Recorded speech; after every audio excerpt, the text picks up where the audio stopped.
हरे कृष्णा, कैसे हो आप सभी। आज हम आपको BSc second year third semester botany का लेक्चर नंबर 4 पढ़ाने वाले हैं, जो कि आपका टॉपिक आज फ्लोरा रहेगा।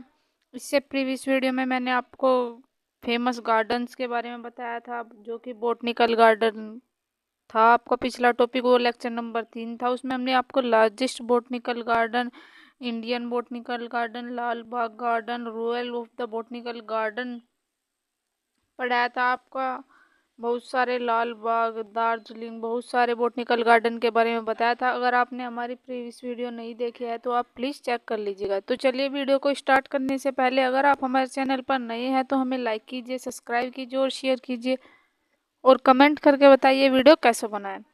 तो देखिए, आपका क्या टॉपिक है, फ्लोरा। फ्लोरा से मतलब होता है जिसमें फ्लावर्स आते हैं।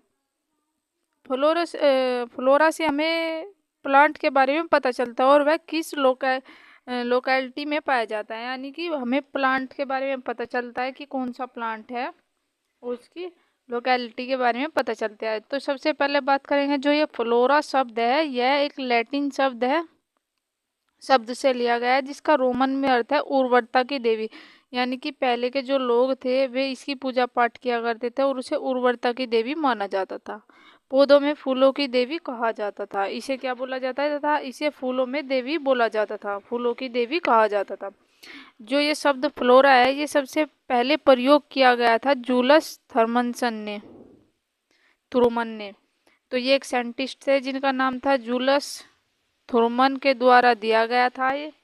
उसके बाद में फ्लोरा के आमतौर पर पहचान के लिए उद्देश्य के कुछ ऐसे की यूज़ किए जाते हैं जो कि आगे चलकर उस फ्लोरा से जुड़ी हुई जितनी भी जानकारियाँ होती है उन्हें एक मैप के रूप में संरक्षित कर लिया जाता है। तो देखिए, फ्लोरा का यूजेस कहाँ होता है। जो फ्लोरा का यूज़ किया जाता है वो आमतौर पर किसी भी प्लांट को पहचानने के लिए। ये जो फ्लोरा होता है ये एक टाइप की होती है, यानी कि चाबी होती है किसी भी नए नए प्लांट को जानने के लिए, फ्लोवर को जानने के लिए। तो ये जो की होती है ये आगे चलकर एक, इससे हम एक मैप तैयार कर लेते हैं जिसे संरक्षित करके रख लिया जाता है, यानी कि जिसे सुरक्षित करके रख लिया जाता है और भविष्य में जब रिसर्च होती है तब हम इनका यूज़ करते हैं।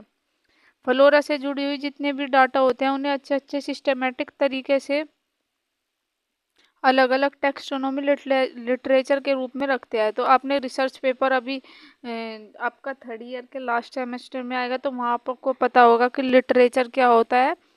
तो इसमें क्या होता है, इसमें डाटा को कलेक्ट किया जाता है, इकट्ठा किया जाता है, फिर उन्हें एक सिस्टमेटिक तरीके से यानी कि एक सीक्वेंस वाइज तरीके से रखा जाता है। उसके बाद उन्हें टेक्सोनोमिक लिटरेचर के रूप में लिखते हैं।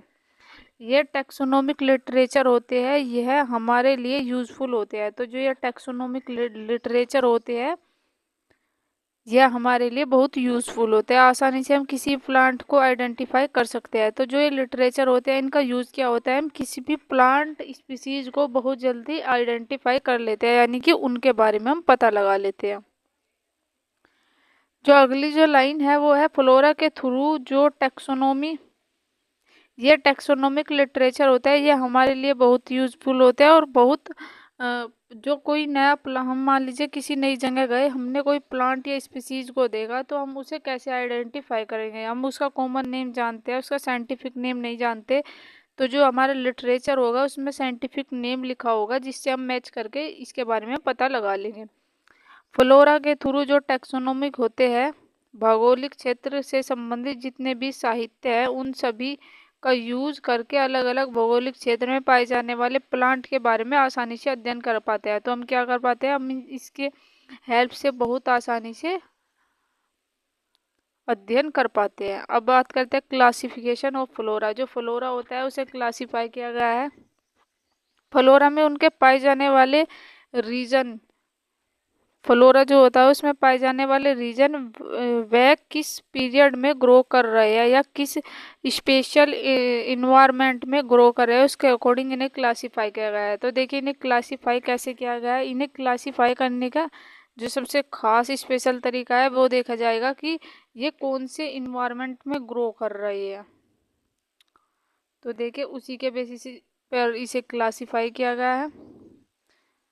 तो अगर हम रीजन के अकॉर्डिंग देखें, यानी कि कौन से एनवायरनमेंट में सरवाइव कर रहा है, ज़्यादा धूप में सरवाइव कर रहा है या ज़्यादा छायादार जगह पर ये पाया जा रहा है या वाटर में ज़्यादातर अच्छे से ग्रो कर रहा है, तो उसी के बेसिस पर इसे क्लासिफाई किया गया है, उसी के अकॉर्डिंग इसे रखा गया है। तो अगर हम रीजन के अकॉर्डिंग देखें तो वह किस हैबिटेट्स में पाया जाता है, तो माउंटेन एरिया में पाए जाते हैं। तो ये कहाँ पर पाए जाते हैं, ये माउंटेन एरिया पर पाए जाते हैं। जो अलग अलग हिस्टोरिकल कंडीशन के अकॉर्डिंग में देखें तो फ्लोरा लिविंग या फॉसिल्स फॉर्म में पाए जाते हैं। तो फॉसिल्स फॉर्म क्या होता है, फ्लोरा लिविंग या फोसिल्स फॉर्म जहाँ पर चीज़ें दबी रहती है, यानी कि अवशेष जो पाए जाते हैं उसी के रूप में पाए जाते हैं। इस रूप में भी हम इसको क्लासिफाई कर सकते हैं। तो इसे इस रूप में भी क्लासिफाई किया गया है।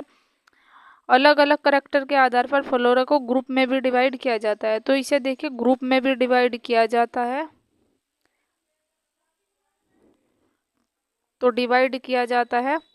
अंत में फ्लोरा का डिवाइड करने का जो सेंटर बना है वो स्पेशल इन्वायरमेंट बना है, क्रिएटर। तो वह स्पेशल इन्वायरमेंट बनाया, यानी कि इन्वायरमेंट में इसे क्लासिफाई किया गया है। तो स्पेशल इन्वायरमेंट के आधार पर इसे तीन टाइप से क्लासिफाई गया है, native flora, agriculture and horticultural flora और वीड फ्लोरा। तो पहला फ्लोरा, अगर हम जियोग्राफिकल रीजन के आधार पर फ्लोरा को बांटे तो ये 5 टाइप के है। तो देखिए इसमें हम फ्लोरा के बारे में बात करेंगे, नेटिव फ्लोरा, यही इसमें इम्पोर्टेंट है, ये दो आपको नहीं पढ़ने। तो इसमें आज हम बात करेंगे नेटिव फ्लोरा, जो कि यही इम्पोर्टेंट हो, और अगर फ्लोरा का टॉपिक आया तो आपको यही लिखाना होगा। तो इसमें पहला है जो है वो आपका लोकल फ्लोरा, दूसरा है रीजनल फ्लोरा, तीसरा है कंडीशनल फ्लोरा, चौथा है स्पेशल फ्लोरा और फिफ्थ जो है वो ई फ्लोरा। तो देखिए सबसे पहले लोकल फ्लोरा, नाम से ही पता चल रहा है लोकल। तो ये ज़्यादातर लोकल एरिया पर ही पाया जाता होगा, क्योंकि इसे लोकल एरिया नाम दिया गया है। इस तरह के फ्लोरा अपने देश में ही देखने को मिलता है, क्योंकि हमारे देश में बहुत सारे लोकल फ्लोरा है, लोकल फ्लोरा पाए जाते हैं इस तरह के।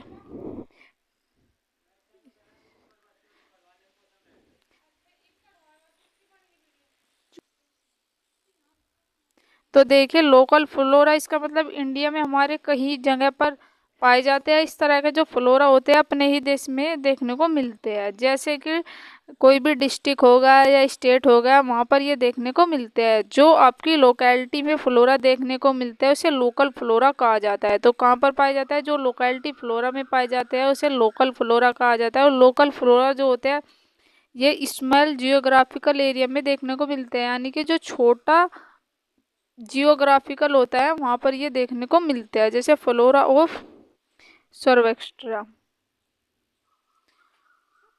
देखिए अब जो दूसरा है वो है रीजनल फ्लोरा, यानी कि जो रीजन में पाया जाता है। तो इस तरह के जो फ्लोरा होते हैं वो लार्जर जियोग्राफिकल एरिया में पाए जाते हैं, यानी कि बड़ी एरिया पर पाए जाते हैं, और यह बहुत बड़े उपभाग में पाए जाते हैं। हिंदी में भी लिख रखा है, इंग्लिश में भी, कहाँ पाए जाते हैं, ये बहुत बड़े उपभाग में पाए जाते हैं। यह प्राय किसी एक देश से जुड़े हुए फ्लोरा होते हैं। तो ये क्या होता है, किसी एक देश से जुड़े हुए फ्लोरा होते हैं, इसलिए इसे नेशनल फ्लोरा भी कहा जाता है, क्योंकि किसी एक देश से जुड़े हुए होते हैं तो इसलिए इसे नेशनल फ्लोरा कहा जाता है। Flora of Rajasthan, flora of Bhutan, तो देखिए नाम से ही पता चल रहा है क्योंकि ये किसी एक नेशनल फ्लोरा से जुड़े हुए होते हैं। तो क्या लिखेगा, flora of Bhutan, flora of Rajasthan, flora of India, flora of UP. तो ये किसी भी नेशनल से जुड़े हुए थे इसलिए नेशनल का नाम आता है, जैसे राजस्थान, भूटान।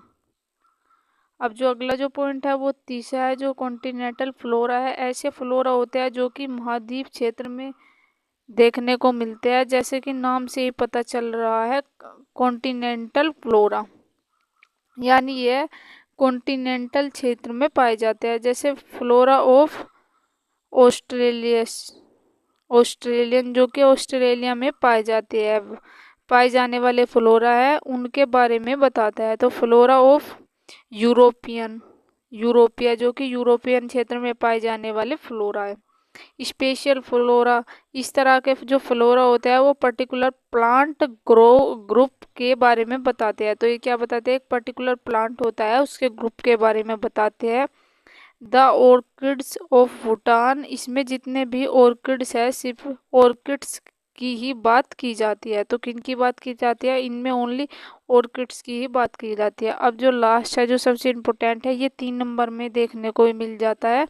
मैंने पहले से इस पर इम्पोर्टेंट लिख कर रखा है कि ई फ्लोरा। ये ऐसे फ्लोरा होता है जो कि हमें ऑनलाइन भी मिल सकता है, यानी कि हम घर बैठे भी इन्हें घर पर मंगा सकते हैं। हमें ऑनलाइन भी मिल सकते हैं ऐसे फ्लोरा जिनके बारे में हम कोई भी जानकारी नहीं होती, वो इंटरनेट के द्वारा मिल जाती है। ऐसे फ्लोरा को ई फ्लोरा कहते हैं। तो ये सबसे अच्छे फ्लोरा है जिनके बारे में हम इंटरनेट पर भी इनकी डिटेल निकाल सकते हैं, कितना प्राइस है और ये क्या इसके यूजेस है, इसका कहाँ कहाँ पर हम यूज़ कर सकते हैं, ये सभी चीज़ें घर पर हम इंटरनेट के थ्रू भी देख सकते हैं। तो ई फ्लोरा सबसे खास फ्लोरा है और सबसे इम्पोर्टेंट है, ये आपके सिलेबस में भी इम्पोर्टेंट फ्लोरा है।